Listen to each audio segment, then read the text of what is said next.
Pessoal, estamos iniciando mais um Cardioversando, o podcast da SBCV.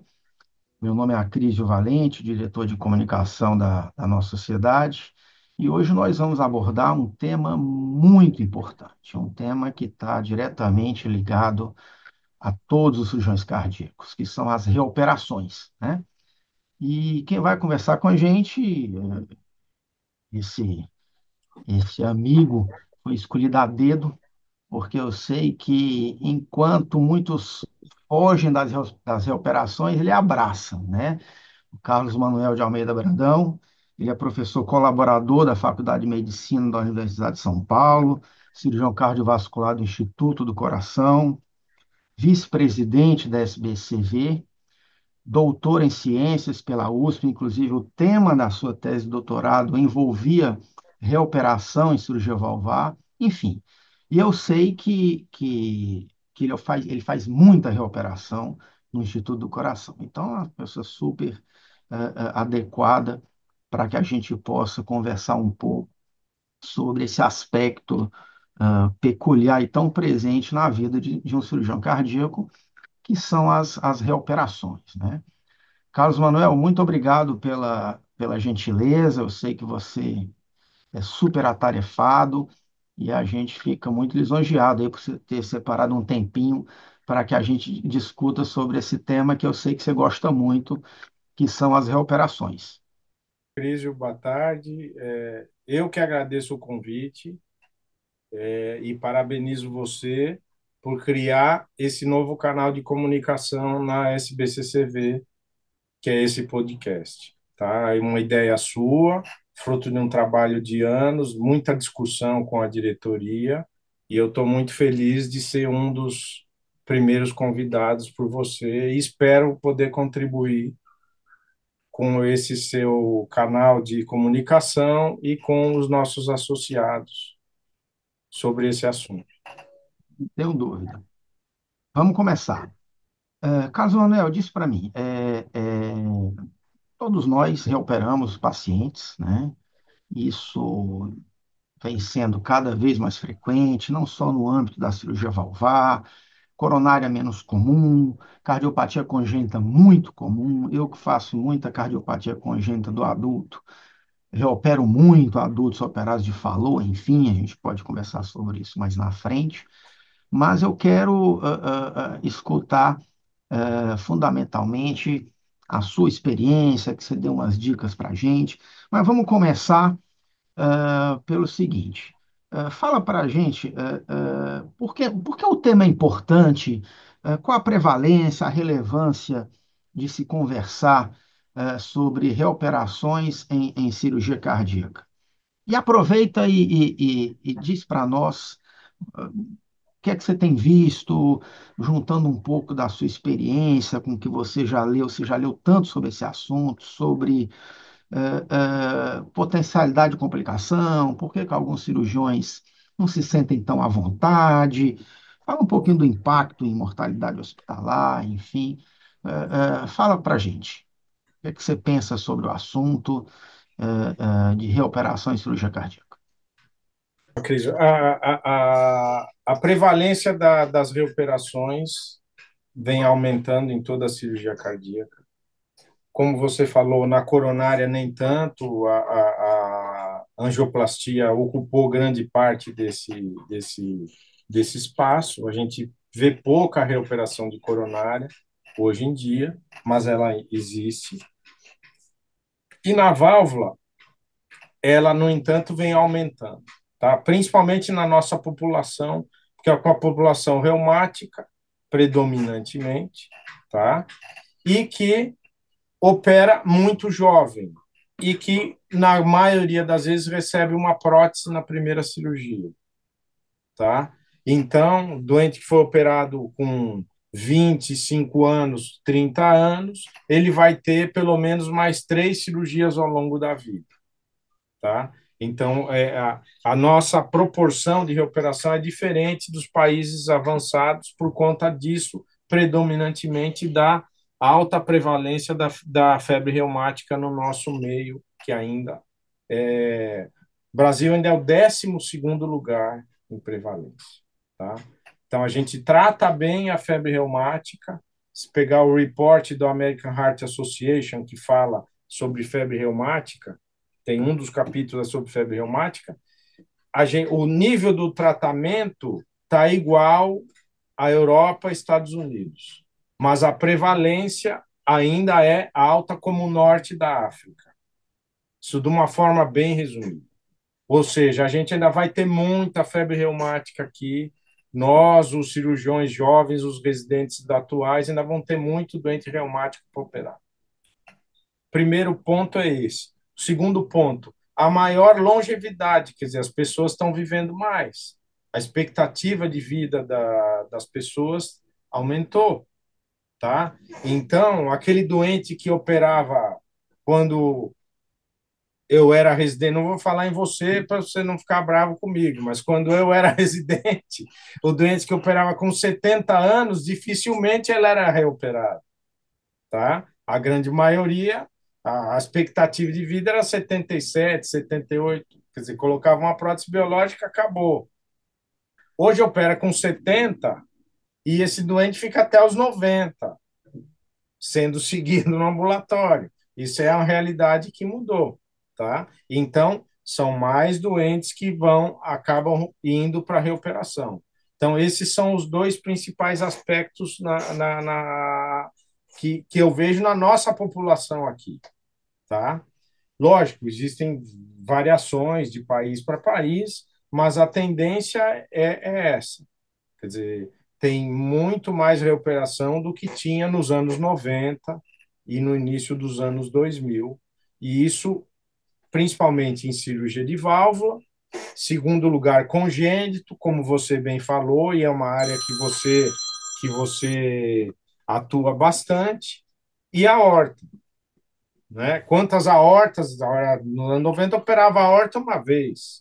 Você não reoperava a aorta duas, às vezes três vezes, tá? Então, isso aí mudou completamente.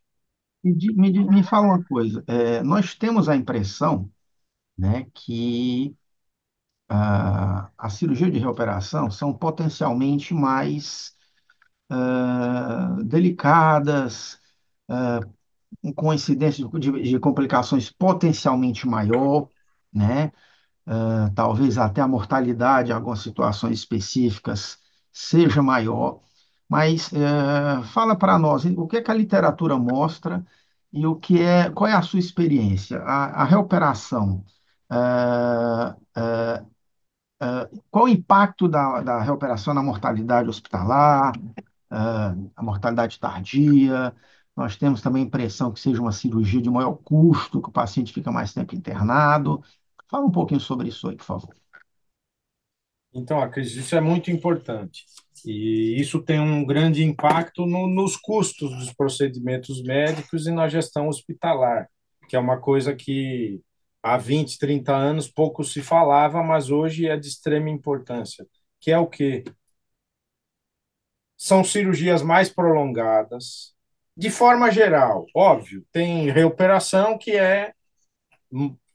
quando você está habituado a fazer isso diariamente, é praticamente igual à primeira cirurgia, mas é potencialmente mais longa, tem um risco maior de sangramento pelas aderências, isso é óbvio, todos os cirurgiões sabem disso. Portanto, tem um maior risco de necessidade de transfusão, uso de hemoderivados, tá? Então, isso requer, para fazer essa cirurgia com segurança, que hoje em dia a gente vive na cultura da segurança, o que é corretíssimo, é o quê? Planejamento, tá? Então, planejamento é o quê? No mínimo, fazer uma tomografia desse doente antes, para ver a distância do externo para o ventrículo direito, para ver a distância da inominada para o externo, para ver a distância da aorta, principalmente se o doente já tiver um tubo na aorta, tá? É, é, isso é um planejamento, mas também é um custo, tá? Para o hospital, tá? Casos onde a aorta está muito próximo, o ventrículo está muito próximo, já a preparação da artéria e veia femoral, eventualmente já com a canulação prévia, para evitar uma lesão, O uso do Cell Saver, se for disponível, é um outro custo para o hospital, tá? Mas é uma ferramenta excelente. Dá para fazer sem? Lógico que dá para fazer sem. Uma equipe experiente faz, tá? Mas se você tiver o recurso, vale a pena você utilizar, tá? Porque isso já está bem comprovado na literatura que traz benefício para o paciente, tá? Ainda mais agora que a gente está no na um dos pilares da cultura de segurança é o manejo da transfusão, o famoso PBM, que está em toda a literatura médica aí, o Patient Blood Management.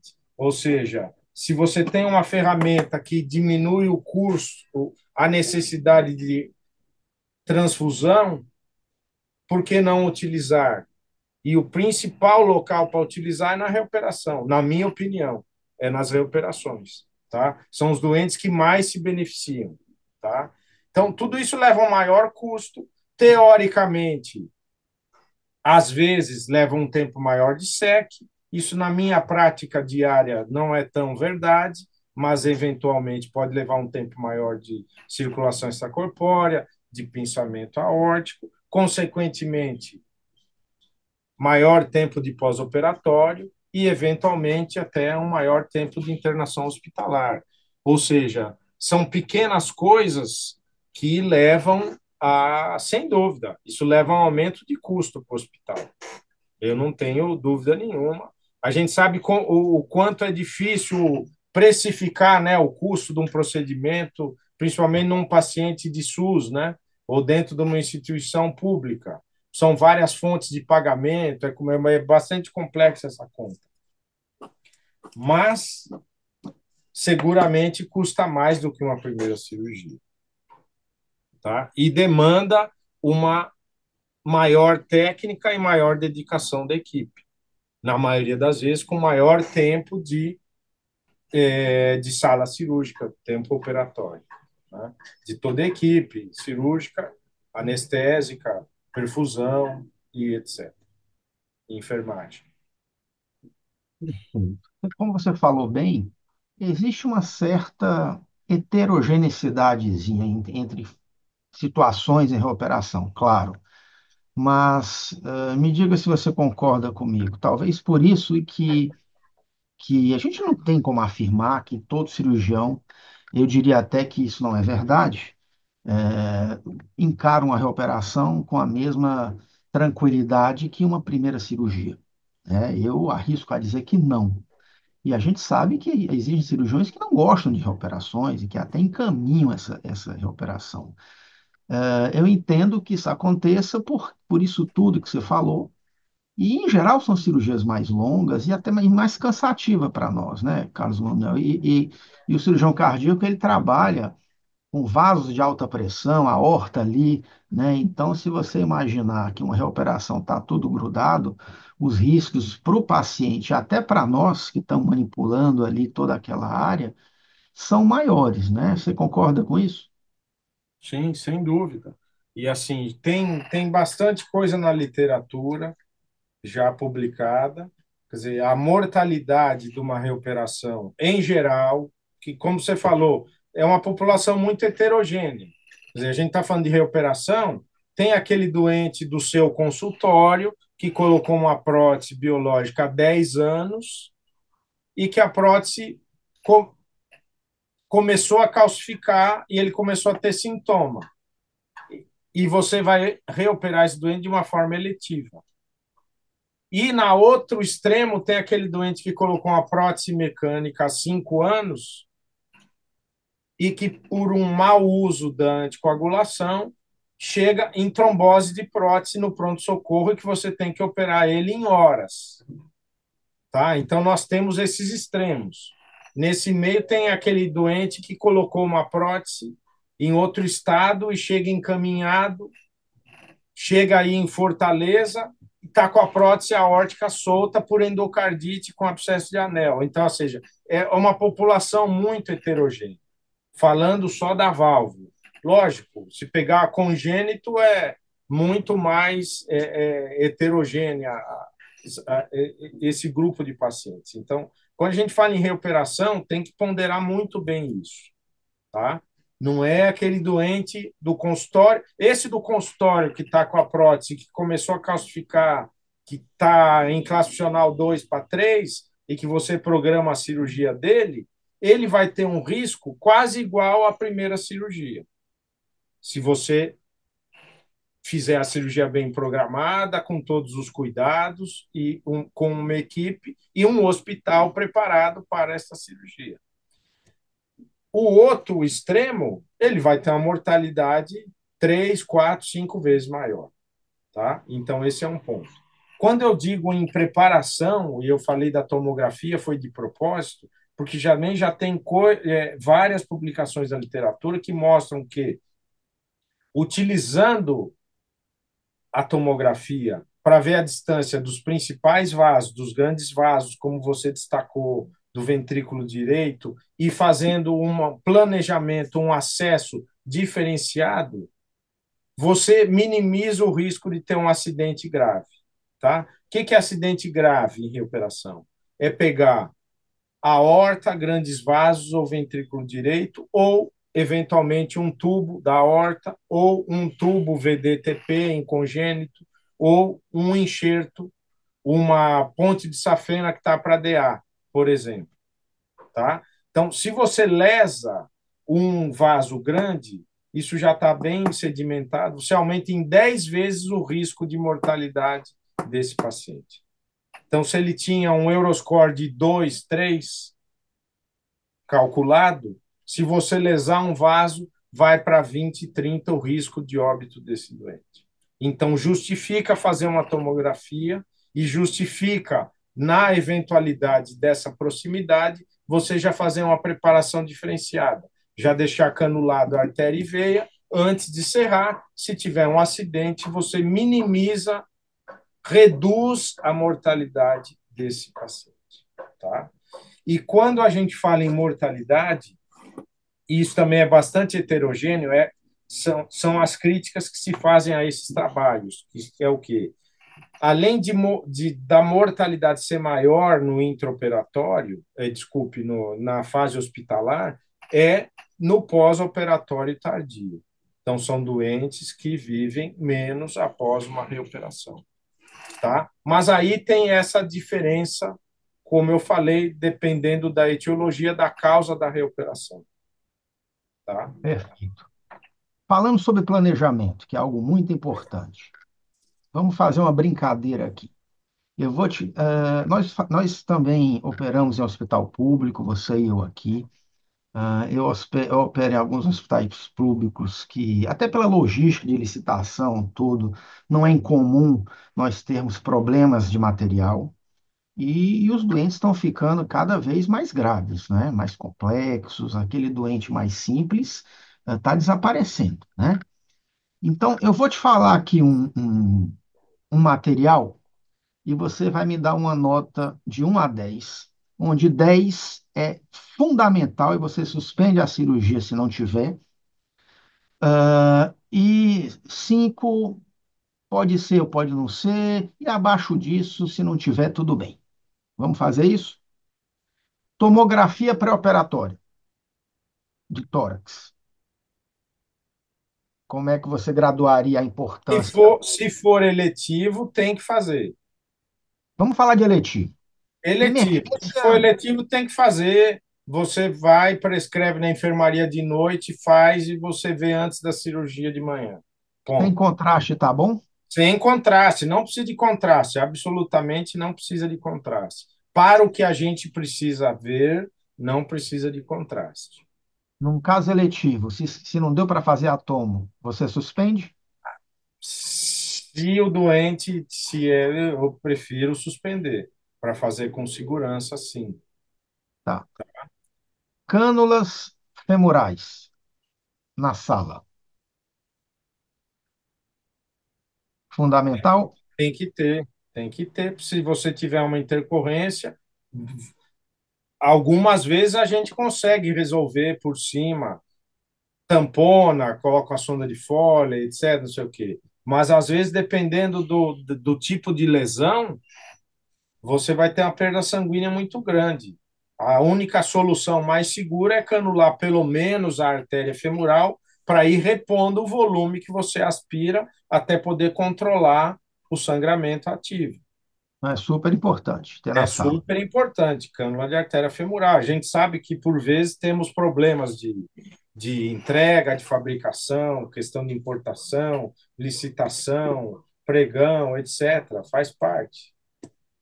Pás adesivas de desfibrilação externa. Eu suspendo. Suspende, né? Eu Tem que suspendo. ter. Eu suspendo, porque, puxa, é uma coisa que não é assim tão cara, a crise,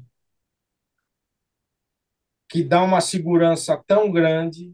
E não é que a segurança, não é para mim a segurança é para o paciente, meu Deus. Claro. E o que eu acho que se a gente começar a abrir mão disso,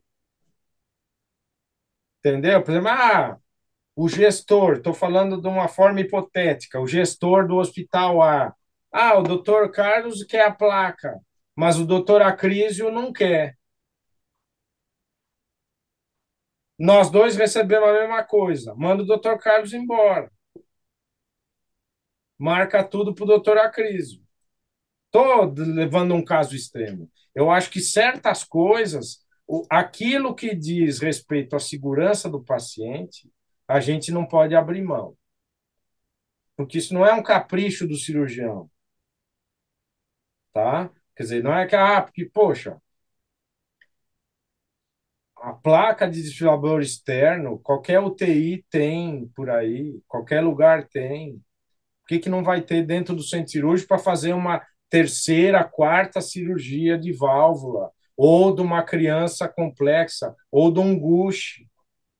Tem que ter, tem que ter. Estou esclarecendo para os residentes que vão nos assistir, né? Quando a gente faz uma esternotomia num paciente, numa reoperação, está tudo grudado, né? E muitas vezes muito grudado. E naquele processo de descolamento com bisturi elétrico, a corrente pode induzir uma fibrilação ventricular, né? E eu não vou ter como desfibrilar esse paciente. Primeiro que está tudo estéreo, eu não posso vir com aquelas pás externas, né? Convencionais do desfibrilador. Não tem espaço para eu colocar as pás internas que nós usamos na cirurgia cardíaca. Então, o que eu me referia para o Carlos Manuel eram aquelas pás adesivas que você coloca, né? E aí você coloca o campo por cima, e se o doente fibrilar, você choca, as pás estão grudadas lá e é super seguro e importante, como ele falou. Cola biológica. Não, eu uso bastante, principalmente em recuperação da válvula aórtica, mas não é motivo para suspender a cirurgia, para recuperação. Pericárdio bovino. Hã? Pericárdio bovino. Também não é motivo. Você dá outro jeito. Sistema de preservação de sangue tipo CellSave. Eu não uso de rotina, até porque eu não tenho em todas, como gostaria de ter, tá? Mas eu não suspendo por conta disso. Então, resume para a gente, no mundo ideal, o que é que você gostaria de ter na sala numa reoperação potencialmente difícil, para que No a real, criança gostaria, e o que eu luto é para ter tudo isso que você falou, tá? E a gente tem que lutar para ter tudo isso, para atender melhor o paciente. Porque, como eu falei, não é um capricho do cirurgião, não é o conforto do cirurgião ter o cell saver. O conforto do paciente, que você, teoricamente, está minimizando o risco de transfusão desse paciente. Ponto.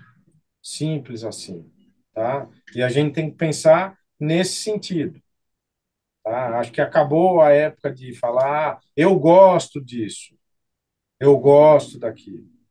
Se eu gosto, se eu não gosto, o problema é meu. Eu tenho que fazer o que é melhor para o paciente dentro daquilo que me é oferecido e eu tenho que pleitear ter o máximo de coisas possíveis para fazer os procedimentos de forma segura. É assim que eu vejo. perfeito. Fala para a gente um pouquinho.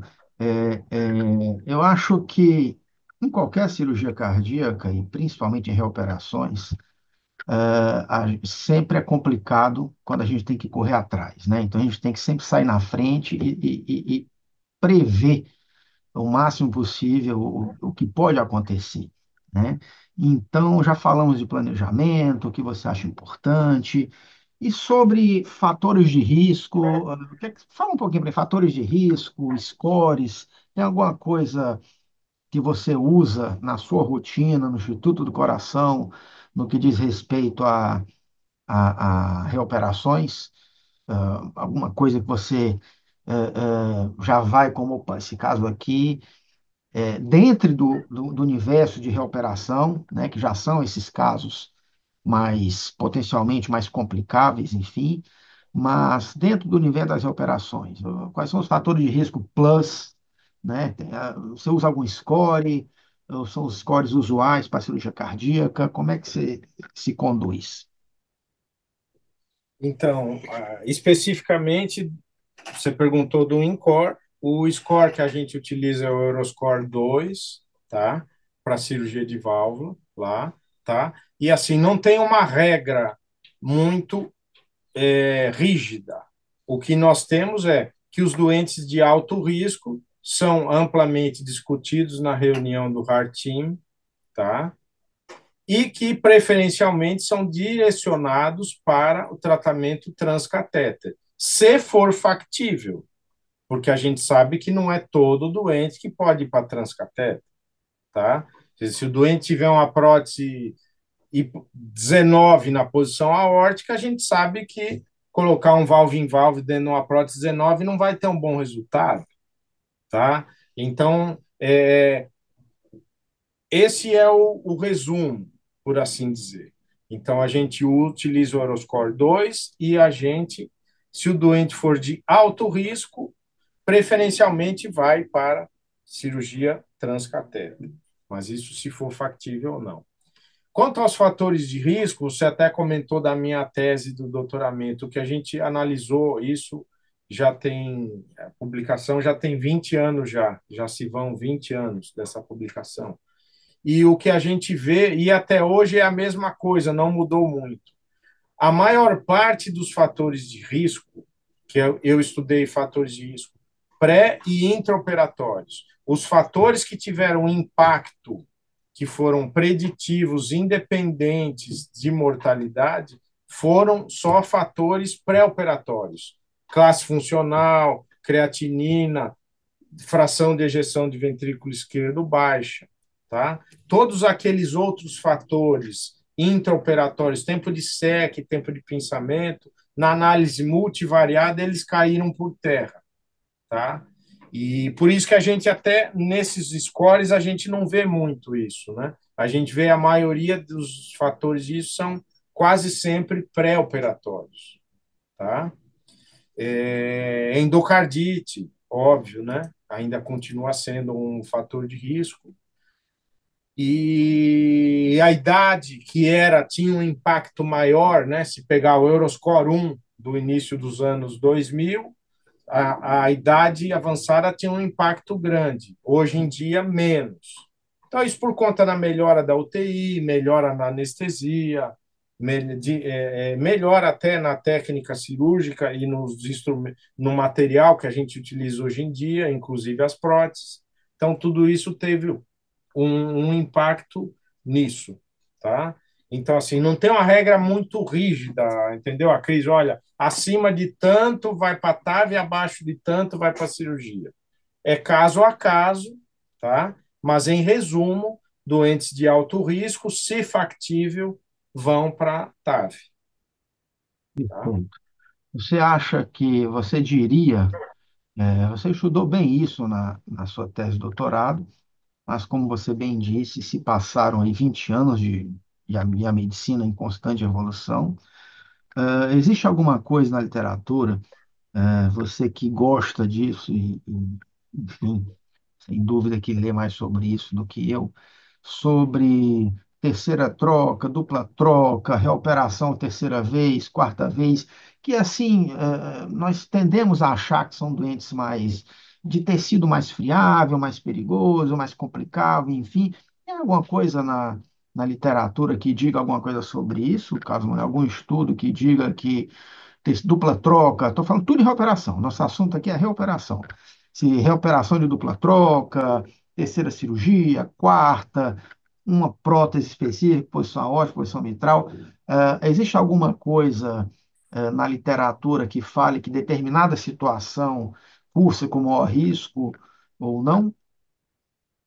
Então, a crise. Então, quanto você está se referindo às reoperações múltiplas, terceira, quarta, quinta Isso, reoperação, etc. Então, o que alguns trabalhos da literatura, são poucos que se dedicaram a estudar isso, tá? Até na minha tese, uma parte foi disso, especificamente. O que a gente vê na literatura? Os doentes que chegam na terceira, quarta, morrem mais na primeira reoperação. Ponto. Segunda, terceira, quarta, quinta, morrem menos. Algumas explicações para isso. Eu estou tirando de fora as questões técnicas. claro.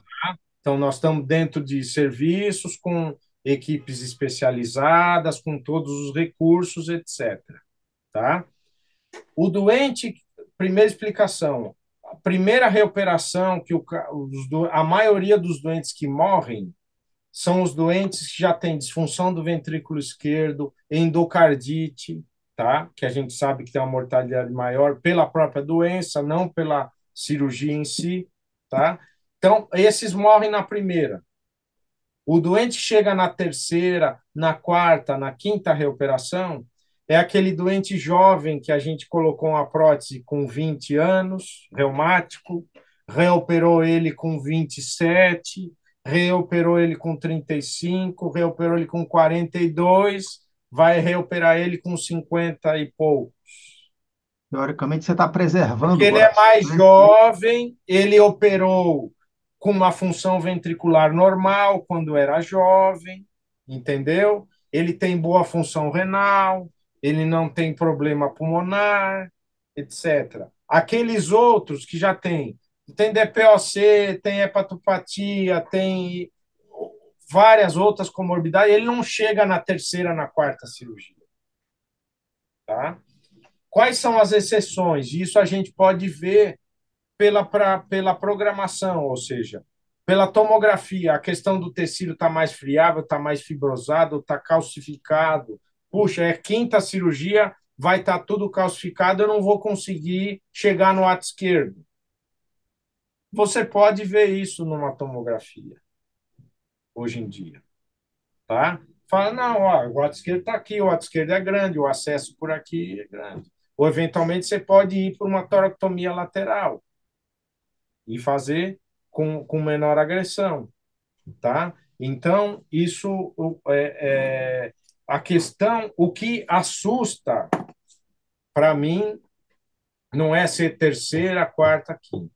Tem quinta cirurgia que demora o mesmo tempo da primeira. Estou exagerando um pouquinho, tá? Mas quem já passou pelo INCOR, já viu, e não estou falando que sou só eu. Tem outros cirurgiões que fazem da mesma forma, com êxito, tá? No congênito, a gente vê reoperações múltiplas diariamente, tá certo? Então, no caso da válvula, o fato de ser quarta ou quinta não é o que assusta. O que assusta são as comorbidades, que é o que tem impacto na mortalidade. E você pode planejar diferenciadamente a via de acesso por conta disso. Então, com planejamento pela tomografia, como eu falei, tomografia sem contraste, tá? Que também já tem dois trabalhos recentes, são poucos, né, que se dedicam a isso, porque o assunto do momento é TAV, né, a crise. Quer dizer, se pegar a literatura dos últimos 10 anos de cirurgia valvar, 80% das publicações são sobre TAV. Mas existem muitas publicações ainda de reoperações, tá?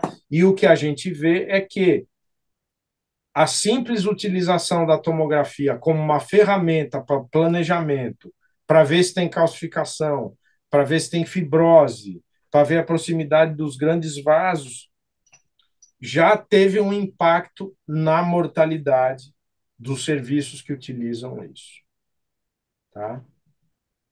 E isso nós temos também, nós vimos isso no INCOR nos últimos anos, tá? Isso até o Omar publicou recentemente um trabalho que mostrou que mesmo os doentes, doentes mais graves, que a gente está operando agora, doentes mais graves do que há 10 anos. Isso, Brasil afora é assim.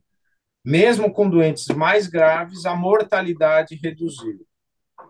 Por vários motivos, um dos motivos foi esse adequado planejamento, como eu falei.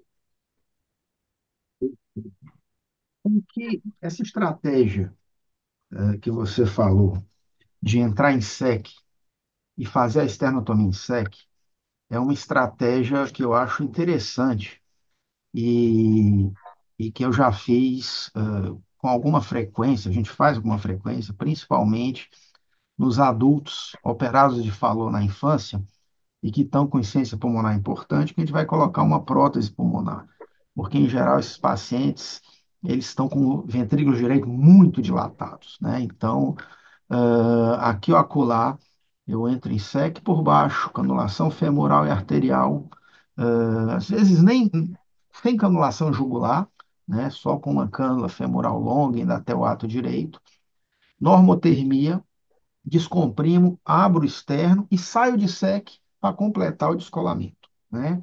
Ah, ah, é raro você usar essa estratégia, entrar em SEC para abrir o externo, você faz com alguma frequência, assim, de uma forma não preocupada com estatística, enfim, você faz isso com alguma frequência ou é muito esporadicamente que você tem tido necessidade de lançar a mão dessa estratégia? Então, a crise, para mim, é conduta de exceção. Eu, se estiver muito grudado, eu deixo canulado e serro, sem Certo. descomprimir, sem descomprimir. Salvo se existe, por exemplo, como eu faço bastante emergência, endocardite, ó, tem suspeita de ter uma fístula, uma endocardite com uma fístula. Aí eu entro em SEC. É a única situação. Caso contrário, eu cerro e vou descolando. Se tiver intercorrência, eu já entro em SEC. Tá? Principalmente quando eu não tenho o cell saver disponível. Tá? Então, é meio que uma necessidade por conta disso. Entendi. Você acha que tem espaço para mini incisões nas reoperações valvares? Então, a mini, depois da recuperação, é o segundo assunto que eu mais faço atualmente. A grande maioria dos serviços abandonou a mini nas reoperações. Serviços de grande volume de cirurgia minimamente invasiva, tá? Os que se dedicavam usavam o endoclamp, e como nós sabemos, o endoclamp, porque o maior problema dos mini acessos na recuperação é você poder clampear a horta com segurança, sem lesar nenhuma outra estrutura. Tá? Então, esse descolamento tem um alto risco. Tá? Então, quem fazia mini em recuperação utilizava o endoclamp femoral. E esse endoclamp teve vários problemas, 10, 15% de acidente vascular encefálico, tá? Em várias publicações da literatura e meio que está em desuso. A grande maioria de quem faz mini hoje em dia usa o clamp de Chitwood ou as variações dele, o clamp por contra-abertura, que é um clamp muito bom em primeira cirurgia, mas em reoperação tem esse problema do descolamento da horta, tá? Então, eu não faço em reoperação mini. Sei que existem outras pessoas que fazem e até com bons resultados, mas assim, a minha opinião é que não vale a pena, Entendi. tá? Eu acho que é uma situação que pode Perfeito, concordo plenamente com o que você disse, tem quem faça, mas eu acho que é uma situação, a reoperação é uma situação onde a gente tem que ter o maior controle possível sobre o paciente, né? Porque, enfim, pode acontecer tudo. Então, enfim, eu acho que é difícil um cirurgião se perdoar, perder um paciente tentando fazer uma mini incisão e porque teve dificuldade de uma lesão, enfim, converter e chegar lá, né? Às vezes até na esternotomia convencional a gente já leva um tempo, às vezes, né, para chegar numa situação e controlar uma lesão, né? Eu não estou fechado para isso, a gente tem que ter mente aberta, mas por princípio eu vejo realmente com desconfiança, casos e casos, né, Carlos Manuel? Mas de uma forma geral, mini acessos em situações de muita aderência. Você acha que a TAV é a solução do futuro para a reoperação? Não, a TAV é um procedimento seguro, efetivo, tem bastante coisa publicada. Agora, ele não é a solução para tudo. Como eu disse, isso já é realidade, doentes de alto risco preferencialmente vão para a TAV, tá? Mas o que a gente sabe, e isso também já tem bastante coisa publicada, se pega aquele paciente hipotético que a gente comentou no começo aqui do podcast, o doente eletivo do consultório que colocou uma prótese biológica há 10 anos e começou a calcificar. Se ele tiver uma prótese 23, já se sabe que se ele for para uma TAV, o resultado não vai ser bom, porque ele vai ficar com gradiente, tá? Se ele tiver uma prótese 25, 27, ok. Se ele tiver uma 23, o resultado não vai ser o mesmo. Tá? Então, se for um paciente jovem, que é a nossa população aqui, então doente com 50, 60 anos, você vai indicar um ATAV só porque ele é reoperação?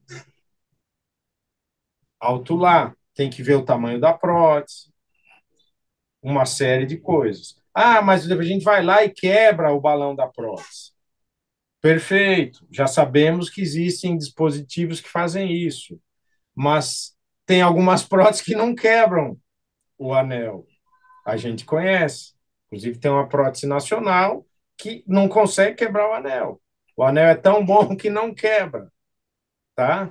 Então, quer dizer, não, então não, mas eu não quero levar o risco de fazer uma reoperação, sangrar, etc e tal, vai para a TAV. Ele vai botar a TAV, mas ele não vai ter um resultado bom com essa TAV. Percebe? Então, por isso que não é a solução definitiva. Não, a Outra questão é coisa, risco-benefício, né? reoperações de prótese mecânica. Então, escape paravalvar, leak paravalvar, nem sempre dá para fechar o leak percutâneo. A gente sabe muito bem. A gente reopera um monte de doente que tenta lá colocar o leak, fecha o maior, fecha o menor, desculpa, mas não fecha aquele maior. O cara acaba indo para a cirurgia depois de meses, depois de um ano, tá? Então, também não é a solução para tudo. Outro ponto, as TAVs, principalmente aquelas próteses autoexpansíveis, aquela gaiola que fica lá na aorta ascendente. Então, o doente que colocou uma TAV na primeira cirurgia por estenose aórtica e que depois precisa ser reoperado e por algum motivo vai para a cirurgia. Na maioria das vezes, esse doente é a cirurgia que mais cresce no mundo, né? No mundo não, nos Estados Unidos, em número, que é a reop de TAV. Então, o doente tem uma TAV, você vai reoperar, você tem que tirar aquela gaiola e muitas vezes escarifica a horta, que já está escarificada. Você tem que fazer um Benton nesse doente, tem que trocar a raiz da horta. Então, uma cirurgia, uma reoperação que tem um risco de 2, 3%, 5%, passa a ter 10%, pelo fato de ter que trocar a horta. Então, assim, a TAV não é a solução para tudo.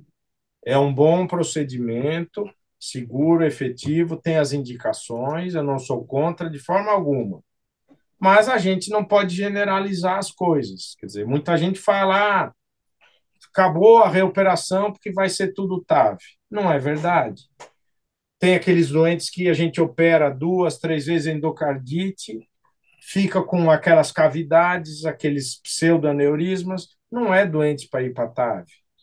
Você tem que, às vezes, reconstruir a aorta nesses casos. Tá? O anel está deformado, não é uma TAV que vai solucionar. Tá? Bem, eu acho que a gente conversou muito. Se eu, se eu não me orientar no tempo, a gente não se estende aqui por mais uma hora, porque é um assunto do nosso dia a dia, né? Todo mundo tem alguma dúvida relacionada à reoperação. Quando nós lançarmos esse podcast, as perguntas que porventura forem enviadas, a gente vai te repassar, certo? Mas eu acho que foi muito legal, eu acho que foi muito prático essa nossa conversa. Nós abordamos os aspectos mais importantes relacionados à reoperação de cirurgia cardíaca. Você nos passou sua experiência, aquilo que você acha importante no planejamento. É isso que eu acho realmente que era o objetivo, dessa nossa conversa. Eu te agradeço muito, Carlos Manuel, mais uma vez, pela gentileza. Eu acho que foi uma discussão muito interessante. E deixo esses últimos minutos aí para você fechar esse nosso podcast. Bom, Acrísio, antes de fechar, quero agradecer mais uma vez, te parabenizar pela dedicação pessoal que você teve para organizar, como eu disse, esse novo canal de comunicação da SBCCV. É muito importante para toda a SBCCV esse canal, tenho certeza, e tenho certeza que isso vai crescer muito. Espero que isso cresça muito nas próximas gestões, tá? Sobre o tema, é um tema que eu gosto muito, tá? E que eu conheço um pouco, tá? Você que falou que eu conheço muito. Eu conheço um pouco, mas gosto muito e me dedico bastante a esse tema. Espero que eu tenha contribuído com os nossos associados. A gente poderia ficar aqui falando horas, tem vários outros aspectos das reoperações que a gente poderia ficar aí falando. Mas eu gostei muito da forma que você abordou, porque a gente não ficou falando em número, morre 5, morre 10%, morre um, quer dizer, nós ficamos falando mais em aspectos práticos e no contexto da reoperação na cirurgia valvar atual. Eu gostei bastante da forma que você conduziu a crise. Espero que Foi eu ótimo. tenha respondido a maioria das dos seus questionamentos. Os meus, sim. Agora, a gente, como eu te disse, o plano é, à medida que nós formos lançando esses podcasts, que venham perguntas, uma interação com o público, e a gente vai repassar para os entrevistados essas perguntas. E certamente vamos ter oportunidade de lhe explorar um pouquinho mais em outros momentos. Muito obrigado mais uma vez, bom falar contigo, um grande abraço. E até a próxima, e aqui a gente termina mais um Cardioversando, o podcast da SBC. Um abraço a todos. Abraço, obrigado.